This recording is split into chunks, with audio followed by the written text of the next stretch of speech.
اچھا جی ٹھیک ہے۔ آغا جی آپ نے وہ وہابی کا نام لیا نا تو میرے سے ذہن میں ایک اور سوال آیا کہ کیا نبی پاک نور ہے یا بشر ہے؟ کیونکہ وہ جو کہتے ہیں وہابی کہتے ہیں کہ وہ بشر ہے، لیکن ہم بھی اور مطلب میں نے آپ کا بھی سنا ہے وہ کہتے ہیں نہیں نور ہے۔ تو اس بات پر آپ تھوڑا-سا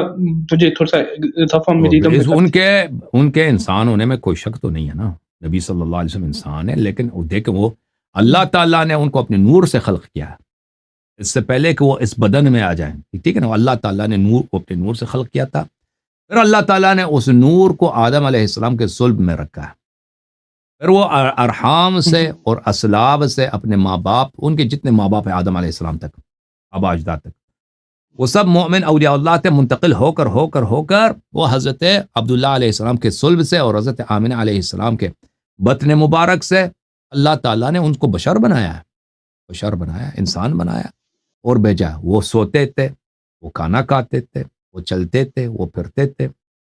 وہ گفتگو کرتے تھے، وہ ہنستے تھے، وہ روتے تھے، ٹھیک ہے نا، وہ بیمار ہو جاتے تھے، وہ زخمی ہو جاتے تھے، وہ بشر تھے، لیکن وہ یہ جو ان کا روح جو ہے وہ اللہ کا نور ہے۔ مط ہاں اللہ، یہ جو انسان کا مطلب جو بشر روح تھے، ہے، انسان کا جو بشر تھے۔ روح ہے، نبی صلی اللہ علیہ وسلم کی جو نور ہے، جو روح ہے وہ تو روح تو نہ مرد ہوتی نہ زن عورت ہوتی ہے نا، وہ اللہ کا نور ہے، اور ان کا جو نور کی جو خلقت ہے وہ آدم علیہ السلام سے پہلے ہے، بشر سے پہلے ہے، اس سے پہلے ہے، اور ان کی نور ان کی بدن بعد میں تخلیق ہوئی ہے، ان کا اصل جو روح ہے، جو نفس شریف ہے وہ نور ہے، لیکن ان کے بدن جو ہے وہ بدن بھی ہے، اس سے معمولی بدن نہیں ہے، بہت ہی نورانی بدن ہے، جو بدن پاک ہے، رسول ہمارا اور آپ جیسا نہیں ہے، ہم تو اور آپ ناپاک ہیں، رسول اللہ صلی اللہ علیہ وسلم کو اللہ تعالیٰ نے علیین کے طینت سے بنایا، ان کی مٹی خاص مٹی سے اللہ نے بنایا اپنے حبیب صلی اللہ علیہ وسلم کو،